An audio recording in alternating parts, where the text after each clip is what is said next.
Hello friends, Agra civil services academy में आपका स्वागत है।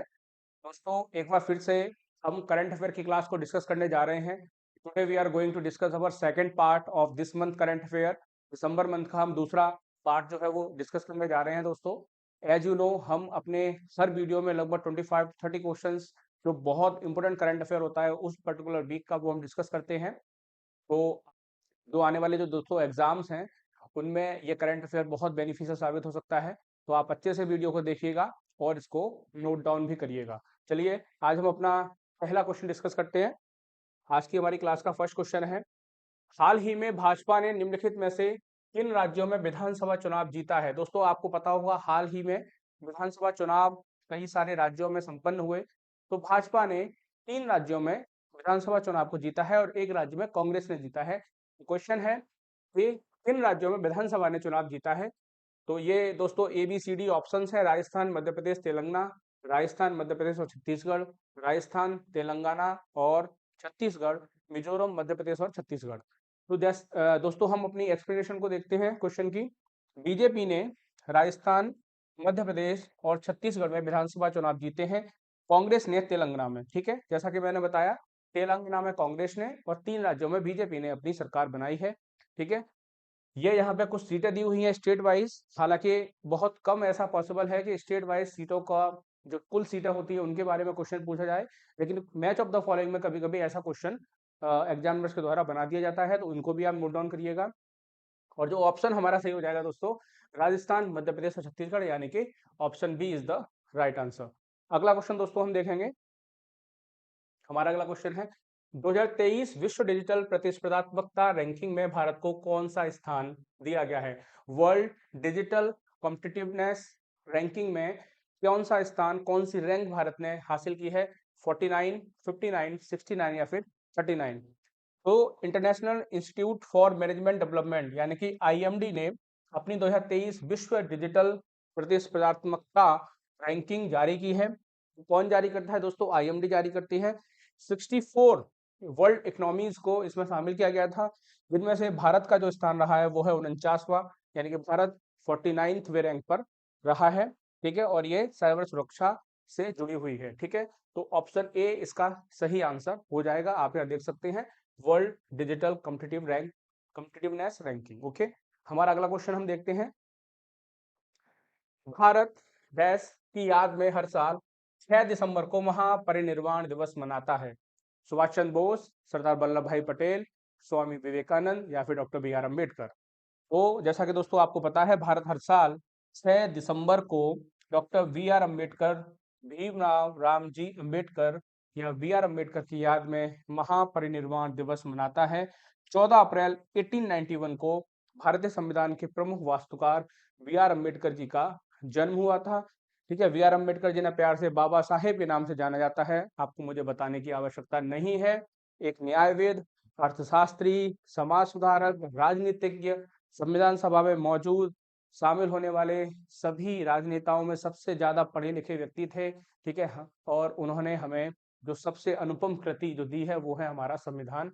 Doctor B R Ambedkar, option D इसका सही आंसर हो जाएगा। हमें दोस्तों अपने जीवन में एक बार डॉक्टर बी आर अम्बेडकर जरूर से पढ़ना चाहिए। उनके जो आदर्श हैं, उनके जो समाज के प्रति उनका जो लगाव था, ठीक है, और उन्होंने अपना सारा जीवन, संपूर्ण जीवन समाज के लिए बता दिया। ठीक है, तो हमें एक बार अम्बेडकर जी को जरूर पढ़ना चाहिए। हमारा अगला क्वेश्चन हो जाएगा। अगला क्वेश्चन है दोस्तों, भारत की पहली महिला and D camp ADC ADC के रूप में किसे नियुक्त किया गया है। ठीक है, मनीषा पाड़ी, साधना एस नायर, सालिजा धामी या फिर अवनी चतुर्वेदी। तो मिजोरम के राज्यपाल हरी बाबू कंभ कंभम पति ने आइजोल में राजभवन में एक संक्षिप्त समारोह में सशस्त्र बलों से स्क्वाड्रन लीडर मनीषा पाड़ी को एडीसी नियुक्त किया है। पाड़ी 2015 बैच के भारतीय वायुसेना अधिकारी हैं। वह यह पद हासिल करने वाली पहली भारतीय महिला है, यानी कि पहली भारतीय महिला है। महत्वपूर्ण करंट अफेयर हो जाता है। ये है मनीषा पाड़ी जी, हमें याद रखना है। देखिए, उनको ये पुरस्कार दिया जो भी है दिया जा रहा है। ठीक है, तो ये हो जाएगा ऑप्शन ए, मनीषा पाड़ी इज द राइट आंसर। ठीक है, अगला क्वेश्चन देखेंगे।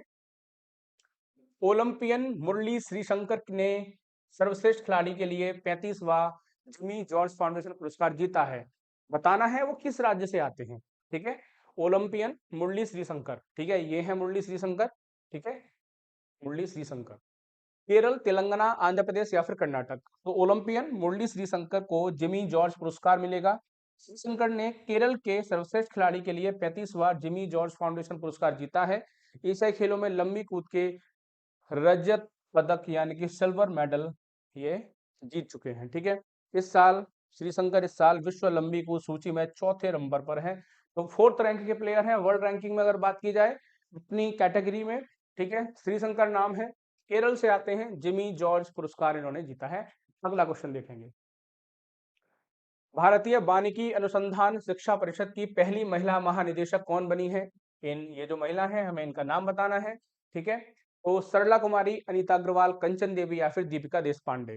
देखिए, कंचन देवी भारतीय वानिकी अनुसंधान शिक्षा परिषद ICFRI की पहली महिला निदेशक। देखिए दोस्तों, कितना महत्वपूर्ण करंट अफेयर है। ये जो पहली महिला, पहला पुरुष, पहली रैंक पाने वाले, पहली बार जीतने वाले, ठीक है, ये सारे क्वेश्चंस बहुत ज्यादा पूछे जाते हैं। पहली महिला निदेशक हैं, मध्य प्रदेश के कैडर की मध्य प्रदेश कैडर से आती हैं और 1991 बैच की भारतीय वन सेवा इंडियन फॉरेस्ट सर्विसेज की अधिकारी हैं। तो नाम हो जाएगा Kanchan Devi. Option C is the right answer. अगला क्वेश्चन हम देखेंगे। सियाचिन में तैनात होने वाली भारतीय सेना की पहली महिला चिकित्सा अधिकारी कौन बनी है? गीतिका कौल, आरती सिन्हा, अनन्या ठाकुर या फिर आयुषी सिंह। तो स्नो लेपर्ड ब्रिगेड की कैप्टन गीतिका कौल दुनिया के सबसे ऊंचे युद्ध क्षेत्र सियाचिन में तैनात होने वाली भारतीय सेना की पहली महिला चिकित्सा अधिकारी बनकर इन्होंने इतिहास रच दिया है। इससे पहले उन्होंने प्रतिष्ठित सियाचिन बैटल स्कूल में इंडक्शन प्रशिक्षण सफलतापूर्वक पूरा किया था। सियाचिन ग्लेशियर विश्व का सबसे ऊंचा युद्ध क्षेत्र, बहुत ठंड होती है वहां पे दोस्तों, बहुत सर्दी होती है। ऐसी जगह पे एक महिला अपनी सेवाएं देगी, बहुत गर्व की बात है हमारे लिए। ठीक है, तो Geetika Kaul option A is the right answer. अगला क्वेश्चन दोस्तों हम देखेंगे। प्रधानमंत्री नरेंद्र मोदी ने किस राज्य में छत्रपति शिवाजी महाराज की प्रतिमा का अनावरण किया है? ये प्रतिमा है दोस्तों, काफी बड़ी है। ठीक है, इसका अनावरण किया गया है पीएम मोदी जी द्वारा। देखिए, राजनाथ सिंह, रक्षा मंत्री राजनाथ सिंह भी खड़े हुए हैं, पीएम मोदी भी खड़े हुए हैं। गोवा, राजस्थान, महाराष्ट्र या फिर हरियाणा। तो प्रधानमंत्री नरेंद्र मोदी ने महाराष्ट्र के सिंधु दुर्ग में स्थित राजकोट किले में छत्रपति शिवाजी महाराज की प्रतिमा का अनावरण किया है। साथ ही वह नौसेना दिवस 2023 पर आयोजित इवेंट में शामिल हुए थे। तो ऑप्शन सी महाराष्ट्र हमारा सही उत्तर होगा। अगला क्वेश्चन हम देखेंगे। हमारा अगला क्वेश्चन है, उत्तर प्रदेश में फिरोजाबाद नगर निगम ने फिरोजाबाद का नाम बदलकर डैश करने के प्रस्ताव को मंजूरी दी है? गंगानगर, सूरजनगर, चंद्रनगर या फिर फिरोजनगर। तो उत्तर प्रदेश में फिरोजाबाद नगर निगम ने फिरोजाबाद का नाम बदलकर चंद्रनगर करने के प्रस्ताव को मंजूरी दी है। दोस्तों, जैसा कि आपको पता है, फिरोजाबाद चूड़ियों के लिए मशहूर है, सुहाग नगरी के रूप में उसे जाना जाता है, कांच के सामान के लिए बहुत फेमस है, न सिर्फ उत्तर प्रदेश में आसपास के एरिया में बल्कि संपूर्ण भारत में यह बहुत फेमस है। तो इसका नाम चंद्रनगर कर दिया गया है। इसके पीछे काफी लंबा इतिहास है, आपको गूगल करके इसको जानना चाहिए। ठीक है, अगला क्वेश्चन दोस्तों हम देखेंगे। हमारा अगला क्वेश्चन हो जाएगा, इस मंत्रालय ने भौगोलिक सूचना प्रणाली GIS एप्लीकेशन ग्राम मानचित्र लॉन्च किया है? ठीक है, ग्राम मानचित्र हमें बताना है लॉन्च किया गया है किसके द्वारा। ठीक है, तो संस्कृति मंत्रालय, पर्यावरण और वन मंत्रालय, शिक्षा मंत्रालय या फिर पंचायती राज मंत्रालय। दोस्तों, पंचायती राज मंत्रालय ने भौगोलिक सूचना प्रणाली GIS एप्लीकेशन ग्राम मानचित्र लॉन्च किया है। यह एप्लीकेशन ग्राम पंचायतों को भू स्थानिक प्रौद्योगिकी का उपयोग करके ग्राम पंचायत स्तर पर योजना बनाने में सुविधा प्रदान करता है और उनका समर्थन करता है। तो दोस्तों, पंचायती राज मंत्रालय ऑप्शन डी इसका आंसर हो जाएगा। ग्राम मानचित्र याद रखना है, महत्वपूर्ण क्वेश्चन है, आने की संभावना बहुत ज्यादा बनती है। अगला क्वेश्चन देखेंगे दोस्तों हम। पारंपरिक नृत्य शैली गरबा को यूनेस्को द्वारा अमूर्त सांस्कृतिक विरासत की सूची में शामिल किया गया है। गरबा निम्नलिखित में से किस राज्य से संबंधित है? उत्तर प्रदेश, गुजरात, राजस्थान, महाराष्ट्र। दोस्तों, जैसे कि आप जानते हैं, गरबा बहुत फेमस डांस फॉर्म है, हमारे गुजरात से आती है, जिस राज्य के हमारे प्रधानमंत्री नरेंद्र मोदी जी हैं। गरबा हो गया दोस्तों, डांडिया हो गया, ये सारे जो रीजनल डांस फॉर्म है ये गुजरात के हैं। ठीक है, बड़ी बात यह है कि यूनेस्को द्वारा अमूर्त सांस्कृतिक विरासत सूची में इसको शामिल किया गया है। इंटेंजिबल कल्चरल हेरिटेज जो लिस्ट होती है उसमें शामिल किया गया है। ठीक है, और इस सूची में जगह बनाने वाली यह भारत की 15वीं सांस्कृतिक वस्तु है। ठीक है, कोलकाता की दुर्गा पूजा को आखिरी बार 2 साल पहले इसमें जोड़ा गया था। ठीक है, तो 14वीं जो थी वो दुर्गा पूजा थी, उससे पहले 13वीं जो थी दोस्तों वो था हमारा कुंभ का मेला। ठीक है, और 15वीं जो है वो है हमारी ये गरबा। ठीक है, तो ये याद रखना है आपको, गुजरात से आती है, ऑप्शन बी इसका सही आंसर हो जाता है। अगला क्वेश्चन देखेंगे, दुनिया के सबसे महंगे शहरों में कौन सा शहर टॉप पर है, बताना है। ज्यूरिख, या जूरिच लिखा हुआ है, ज्यूरिख हो जाएगा, सिंगापुर, न्यूयॉर्क, या फिर option D A and B दोनों। तो इकोनॉमिस्ट इंटेलिजेंस यूनिट EIU ने दुनिया के सबसे महंगे शहरों की लिस्ट जारी की है।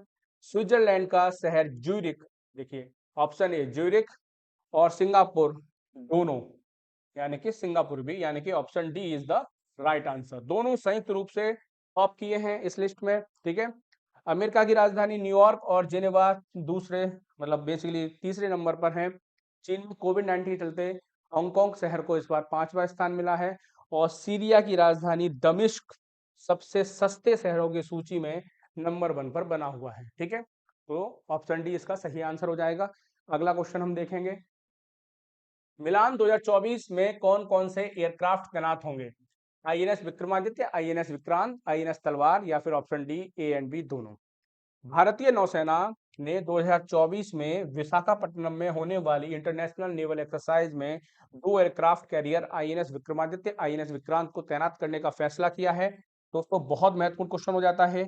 अगले साल पूर्वी समुद्री तट पर 19 से 27 फरवरी के बीच मल्टीलेटरल नेवल एक्सरसाइज मिलान 24 का आयोजन किया गया। भारतीय नौसेना की ईस्टर्न नेवल कमांड इस फ्लैगशिप एक्सरसाइज का आयोजन करेगी। ऑप्शन डी इसका सही आंसर हो जाता है। अब मैंने आपको बोला ये महत्वपूर्ण क्वेश्चन है, क्यों मैंने ऐसा बोला दोस्तों मैं आपको बताता हूँ। लास्ट जो हमारा RO का एग्जाम हुआ था उसमें पूछा गया था कि फला एक्सरसाइज में हमारा कौन सा INS मतलब पार्टिसिपेट किया था।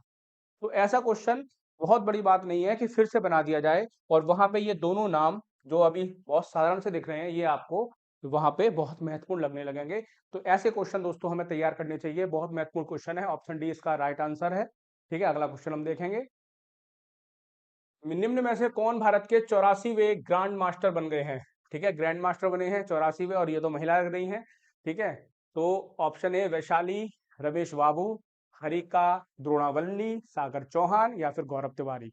हाल ही में वैशाली रमेश बाबू, ठीक है, वैशाली रमेश बाबू भारत के 84वें ग्रैंड मास्टर बन गए हैं। ये गलत लिखा हुआ है, भारत की 84वीं ग्रैंड मास्टर बन गई हैं Vaishali Ramesh Babu. Star grand master R Praggnanandhaa, यानी कि रमेश बाबू प्रज्ञानंद की बहन है। ठीक है, उन्होंने यह खिताब जीतकर शतरंज में प्रतिष्ठित ग्रैंड मास्टर खिताब हासिल करने वाले पहले भाई बहन की जोड़ी के रूप में इतिहास रचा है। ये सिर्फ 22 वर्ष की हैं, और इन्होंने जो ग्रैंड मास्टर का खिताब अपने नाम कर लिया है। ऑप्शन ए वैशाली रमेश बाबू इसका सही उत्तर हो जाता है। अगला क्वेश्चन, मिचोंग तूफान का नाम किस देश द्वारा रखा गया है दोस्तों। ये दोस्तों मिचोंग तूफान के चलते 144 ट्रेन कैंसिल कर दी गई। तमिलनाडु में SDRF के 100 जवान तैनात कर दिए गए। आंध्र प्रदेश में, तमिलनाडु में, जो भी साउथ के जो पार्ट हैं उनमें सभी में इस तूफान ने अपना असर दिखाया। भारतीय मौसम विज्ञान विभाग ने आंध्र प्रदेश और उससे सटे तमिलनाडु में चक्रवात का अलर्ट जारी किया गया है। इस तूफान का नाम मिचोंग रखा गया है, लेकिन क्वेश्चन अभी भी बना हुआ है कि किसने रखा है। तो दोस्तों इसका आंसर हो जाएगा म्यांमार। ऑप्शन बी म्यांमार के द्वारा इसका नामकरण किया गया है। ठीक है, अगला क्वेश्चन देखेंगे, भारत के, ये देखिए आप देख सकते हैं मिचोंग तूफान ने कहाँ कहाँ पे भारत को क्या किया है, हिट किया है। ठीक है, ये पूरा पार्ट देखिए आप, पूरा वेस्टर्न एंड ईस्टर्न पार्ट, पूरा जो वेस्टर्न घाट और ईस्टर्न घाट है उसको इफेक्ट किया है इस तूफान ने। तो ये सरदर्दी बना हुआ है। ठीक है, अगला क्वेश्चन, नौसेना स्टाफ के उप प्रमुख के रूप में किसे नियुक्त किया गया है। मनीष दयाल सिंह, दिनेश त्रिपाठी, MA गणपति, या फिर उमेश मिश्रा। तो भारत सरकार ने वाइस एडमिरल दिनेश के त्रिपाठी को नौसेना स्टाफ का नया उप प्रमुख नियुक्त किया है। वर्तमान में मुंबई में मुख्यालय वाली भारतीय नौसेना की पश्चिमी कमान के प्रमुख वाइस एडमिरल त्रिपाठी 4 जनवरी 2024 को अपनी नई जिम्मेदारियां संभालने के लिए तैयार होंगे, तो Dinesh Tripathi is the right answer. Okay, option B. अगला क्वेश्चन, हाल ही में यूएनएचसीआर नॉनसेंस शरणार्थी पुरस्कार 2023 के लिए किसे चुना गया है? ठीक है, अब्दुल्लाही मायर, सफीना हसैन, पेरुमल मुरुगन या फिर सैनिस पलाशियो। शरणार्थी शिक्षा के शरणार्थी अग्रदूत अब्दुल्लाही मीरे को शीर्ष यूएनएचसीआर पुरस्कार शिक्षा के जरिए जीवन परिवर्तन के लिए खुद को समर्पित करने वाले व्यक्ति के रूप में चुना गया है। सोमालिया मूल के हैं, ठीक है, एक पूर्व बाल शरणार्थी रह चुके हैं। ये हैं अब्दुल्लाही मीर। 2023 के लिए उन्हें ये पुरस्कार दिया गया है। ठीक है, ऑप्शन ए इसका सही उत्तर हो जाता है। दोस्तों, ये क्वेश्चन बहुत बार एग्जाम में आ चुका है, ठीक है, इस टाइप का, तो इसको याद करिएगा, तैयार करिएगा। तेलंगाना के अगले मुख्यमंत्री कौन होंगे? अभी हाल ही में चेंज हुए, बताइए कौन होंगे?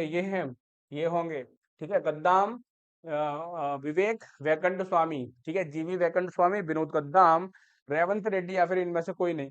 तो रेवंत रेड्डी दोस्तों आर रेड्डी के नाम से जाने जाते हैं। अपने राजनीतिक की शुरुआत एबीवीपी से की थी, अखिल भारतीय विद्यार्थी परिषद इसका फुल फॉर्म होता है। इसके बाद वे टीडीपी से जुड़ गए और कांग्रेस में शामिल हो गए और इसके बाद उनकी जर्नी चलती रही। ठीक है, तो ऑप्शन सी रेवंत रेड्डी इसका सही आंसर हो जाता है। अगला क्वेश्चन देखेंगे हम, मिशन दक्ष किस राज्य से संबंधित है? उत्तर प्रदेश, बिहार, मध्य प्रदेश, राजस्थान। बिहार में 71,863 प्राइमरी स्कूलों में मिशन दक्ष शुरू किया गया है। तो दोस्तों आपको यह भी पता चल जाएगा कि ये किस लिए शुरू किया गया है। प्राइमरी स्कूलों की क्लास तीसरी से 8वीं तक पढ़ने में सबसे कमजोर सिलेक्ट किए गए 25 लाख बच्चों को पढ़ाई में अव्वल बनाया जाएगा, इस लिहाज से इस प्रोग्राम को शुरू किया गया है। तो बिहार, ऑप्शन बी इसका सही उत्तर हो जाता है। अगला क्वेश्चन देखेंगे, दिसंबर 2023 में किस देश के प्रधानमंत्री भारत के दौरे पर हैं? केन्या, आर्मेनिया, तुर्की या फिर चीन। ठीक है, अभी हाल ही में तुर्की का नाम चेंज करके तुर्की कर दिया गया है, तो कंफ्यूज मत होइएगा। 4 दिसंबर को केन्या के राष्ट्रपति विलियम सोमाई रूटो 3 दिन की भारत यात्रा पर पहुंचे हैं। ये रूटो की पहली भारत यात्रा है और 6 सालों बाद केन्या से कोई भी राष्ट्रपति भारत के दौरे पर आया है। तो केन्या, ऑप्शन ए इसका सही उत्तर हो जाता है। ये है मिस्टर रूटो। ठीक है, पिक्चराइजेशन से क्या होता है दोस्तों को, आपको वो करंट फिर याद हो जाता है, इसलिए मैं बार बार ये इस तरफ फोटो की तरफ कर देता हूँ। एरोनॉटिक्स एंड स्पेस एडमिनिस्ट्रेशन यानी कि नासा की बात की जा रही है, के साथ मार्स रोवर संचालित करने वाली पहली भारतीय कौन बन गई हैं? हंसिका सिंह, साधना सक्सेना नायर, वसुधा गुप्ता या फिर अक्षता कृष्णमूर्ति। हमें ये जो है इनका नाम बताना है। अक्षता कृष्णमूर्ति एक भारतीय महिला हैं जिन्होंने इतिहास रचा, क्योंकि वह संयुक्त राज्य अमेरिका में नासा के साथ मार्स रोवर को संचालित करने वाली पहली व्यक्ति हैं। ठीक है, हमारे भारत से। Akshata MIT Massachusetts Institute of Technology से पीएचडी कर चुकी हैं, तो काफी पढ़ी लिखी हैं भाई। ठीक है, तो हमें याद रखना है ऑप्शन डी अक्षता कृष्णमूर्ति सही उत्तर है। ठीक है, अगला क्वेश्चन हम देखेंगे। हमारा अगला क्वेश्चन है, निम्न में से किस स्थान पर खादी माटी कला महोत्सव का उद्घाटन किया गया? खादी माटी कला महोत्सव के बारे में बताना है। अहमदाबाद, न्यू दिल्ली, लखनऊ या फिर हैदराबाद। अभी हाल ही में गुजरात के अहमदाबाद जिले में खादी माटी कला महोत्सव 2023 का उद्घाटन किया गया। आप देख सकते हैं दोस्तों, यहाँ पे ये हमारे होम मिनिस्टर साहब हैं, केंद्रीय गृह मंत्री हैं अमित शाह। ठीक है, और इनके द्वारा इसका उद्घाटन किया गया, तो अहमदाबाद इसका सही उत्तर हो जाता है। अगला क्वेश्चन दोस्तों हम देखेंगे। हमारा अगला क्वेश्चन है, जेद्दा में रेड सी इंटरनेशनल फिल्म फेस्टिवल में शेरोन स्टोन द्वारा किसे सम्मानित किया गया है? अनुष्का शर्मा, रणवीर सिंह, प्रियंका चोपड़ा या फिर विक्की कौशल। तो रणवीर सिंह हमारे भारतीय नेता, ठीक है, को रेड सी इंटरनेशनल फिल्म फेस्टिवल में शेरोन स्टोन द्वारा सम्मानित किया गया है। ये है शेरोन स्टोन, इनके द्वारा इनको सम्मानित किया गया है। जिद्दा में ये आयोजित हुआ था। ठीक है, रणवीर को यह सम्मान सिनेमा में उनके योगदान के लिए दिया गया है। तो ऑप्शन बी रणवीर सिंह इसका सही उत्तर हो जाता है। अगला क्वेश्चन देखेंगे दोस्तों हम। हमारा अगला क्वेश्चन है, ऑक्सफोर्ड यूनिवर्सिटी प्रेस ने किस शब्द को 2023 के लिए वर्ष का शब्द चुना है? ठीक है, पीस, रिच, आर्टिफिशियल इंटेलिजेंस या फिर सिचुएशनशिप। सिचुएशनशिप। ऑप्शन डी है सिचुएशनशिप। ठीक है, तो अक्सर मशहूर हस्तियों और अन्य प्रसिद्ध हस्तियों के साथ जुड़े रहने वाले रिच जो वर्ड है, रिच को ऑक्सफोर्ड यूनिवर्सिटी प्रेस ने वर्ष के अपने शब्द के रूप में चुना है, तो ऑप्शन बी रिज ये सही उत्तर हो जाता है। ठीक है, याद रखना है RIZZ। ठीक है, अगला क्वेश्चन दोस्तों, किस राज्य के मुख्यमंत्री ने resilient India how Modi transfer India's disaster management paradigm पुस्तक का विमोचन किया है? ठीक है, उत्तराखंड, तेलंगाना, तमिलनाडु या फिर राजस्थान? किस राज्य के मुख्यमंत्री ने? तो उत्तराखंड के मुख्यमंत्री पुष्कर सिंह धामी ने resilient India how Modi transfer India disaster management paradigm पुस्तक का विमोचन किया है। यह पुस्तक आपदा प्रबंधन के ऊपर है, आदर्श बदलाव के बारे में बात करती है कि पीएम मोदी ने कैसे अपनी रणनीतियों के माध्यम से डिजास्टर मैनेजमेंट में आमूल चूल बदलाव किए हैं और इसको चेंज करके रख दिया है। ठीक है दोस्तों, तो हमारा जो आंसर हो जाएगा वो हो जाएगा दोस्तों ऑप्शन ए उत्तराखंड। ठीक है, और इसी के साथ दोस्तों हमारा अगला क्वेश्चन है, येरेवन अर्मेनिया में आईबीए जूनियर विश्व मुक्केबाजी चैंपियनशिप 2023 में भारत ने कितने स्वर्ण पदक जीते हैं? ठीक है, 2, 3, 4, 5। तो येरेवान अर्मेनिया में आईबीए जूनियर विश्व मुक्केबाजी चैंपियनशिप, आपको चैंपियनशिप का नाम याद रखना है। भारत ने 3 स्वर्ण, 5 रजत यानी कि 3 gold, 3 gold, 5 silver and 1 bronze medal जीता है। कांशा, आकांक्षा भी होगा, ने 17 किलोग्राम वर्ग में स्वर्ण पदक जीता है। परी ने 48 किलोग्राम में, जबकि निशा ने 52 किलोग्राम वर्ग में स्वर्ण पदक जीता है। तो ऑप्शन बी इसका सही उत्तर हो जाता है। अगला क्वेश्चन देखेंगे दोस्तों हम, हमारा अगला क्वेश्चन हो जाएगा, दुनिया के पहले पोर्टेबल हॉस्पिटल का उद्घाटन कहाँ किया गया? गुरुग्राम, चेन्नई, अहमदाबाद, बेंगलुरु। दुनिया का पहला पोर्टेबल अस्पताल आरोग्य मैत्री एंड क्यूब का अनावरण गुरुग्राम में किया गया। प्रोजेक्ट भीष्म के तहत स्वदेशी रूप से डिजाइन किया गया मॉड्यूल आघात प्रबंधन और सहायता प्रणाली अलग करने योग्य मिनी क्यूब से बना है। तो ये आप देख सकते हैं इस तरह, तो कहाँ पे ये किया गया है? ठीक है, गुरुग्राम में। ऑप्शन ए हमारा सही उत्तर हो जाता है। और इसी के साथ दोस्तों हमारी आज की क्लास यहीं पे हम रोकते हैं अपनी आज की क्लास को। आज हमने लगभग 30 क्वेश्चन करंट अफेयर के देखे हैं दोस्तों। आज के क्वेश्चन बहुत महत्वपूर्ण है। ठीक है, आप रिसेंटली दोस्तों अभी एक एमपीपीएससी का एग्जाम हुआ है, तो हम जो वीडियोस बना रहे हैं उनमें से हमें 3 से 4 क्वेश्चन वहां हमें देखने को मिले थे। ठीक है, बहुत कम क्वेश्चन आते हैं करंट अफेयर के एमपीपीएससी के एग्जाम में। इसी तरह दोस्तों आरओ जो एग्जाम है उसमें लगभग 25 क्वेश्चन करंट अफेयर के रहते हैं, तो करंट अफेयर का काफी वेटेज है। जस्ट एग्जाम आने वाला है, विद इन द 50 डेज वो एग्जाम आपके सामने होगा। तो ऐसे में ये क्वेश्चंस बहुत महत्वपूर्ण हो जाते हैं। आप इन वीडियोस के नोट्स जरूर बनाइएगा। अगर वीडियो आपको अच्छे लग रहे हैं तो अपने दोस्तों को शेयर करिएगा और हमारे चैनल को सब्सक्राइब करिएगा। अगर कोई सुझाव है तो हमें कमेंट बॉक्स में जरूर बताइएगा। थैंक यू सो मच दोस्तों, जय हिंद।